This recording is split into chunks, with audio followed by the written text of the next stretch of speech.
Astrite. If you play Wuthering Waves, you know this one word can make or break your next banner pull. So today, I'm going full grind mode. No spending, no shortcuts. Just me, hunting down every single free Astrite this game has to offer. What's up everyone? Welcome back to Factrix Media. If you're new here, this is the channel where we push games to their limits and find out what actually works. And today's challenge? Collecting as much free Astrite as humanly possible in Wuthering Waves. Alright, so before I go hunting, let's break down exactly where free Astrite actually comes from in Wuthering Waves. Because trust me, there are way more sources than most people realize. First up, the bread and butter, daily commissions. Log in, knock out your dailies, tuning echoes, upgrading gear, a few parries, and boom, free Astrite every single day. Miss this, and you're already behind. Next, the endgame grind, Tower of Adversity and Depths of Elusive Realm. These reset every 2 weeks, so if you're not clearing them, you're literally leaving Astrite on the table. Then there's your databank. Level that thing up and it passively drops extra rewards over time. Most people sleep on this one.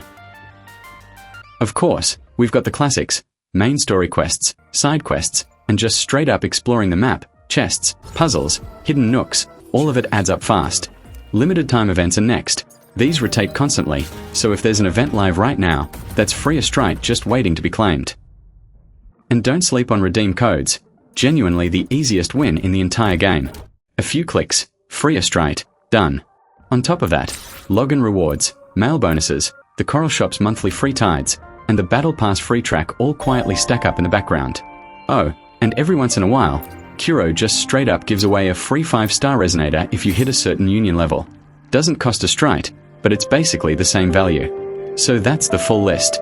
Now the real question, how much can I actually collect using only these methods? Let's find out. Okay, so this next part took me almost 3 hours, because instead of just rushing through the story, I decided to comb the entire map for every single hidden Astrite source I could find. And honestly, it was worth it.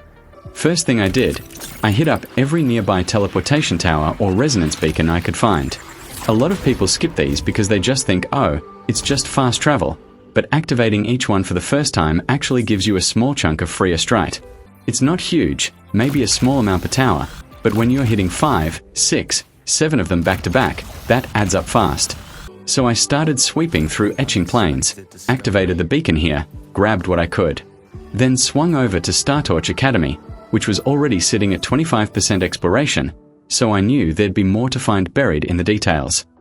And that's where the real reward was, because in and around these zones, I kept running into basic supply chests and standard supply chests scattered just off the main paths. Some were tucked behind rocks, some needed a quick puzzle solve, a couple were just sitting out in the open that people just walk right past. Every single one of these chests dropped something, sometimes Astrite directly. So yeah, 3 hours, 3 zones, a bunch of towers activated, and a pretty solid stack of chests cracked open. Let's tally up what that actually got me. Okay, so here's the honest part of this video. I'm not gonna pretend everything went perfectly. Once I stacked up my Astrite, I went straight into Tower of Adversity, thinking I'd clear it no problem. Ended up finishing 7 out of 12 floors. And it wasn't the Astrite grind that stopped me, it was my characters. They just weren't built enough. I kept losing fights I probably should have won, and every time I went to upgrade or level up my resonators, I hit the same wall, not enough resources. Not enough materials, not enough currency, nothing. And honestly, that's the real bottleneck for a lot of F2P players. It's not just about hoarding Astrite for pulls. If your characters aren't built up, none of that matters when you actually hit endgame content. So here's where I need you to help me decide what's next, because I can take this channel in 2 directions from here. Option 1, I document my full character building journey.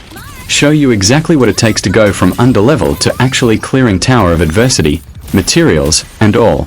Option 2, I go back out and find more hidden locations for Astrite and character building resources, the stuff most people don't know exists on the map. Drop a comment and tell me which one you want to see next. I'll go with whatever gets the most votes. Either way, this channel's about figuring this game out the honest way, mistakes included. Catch you in the next one.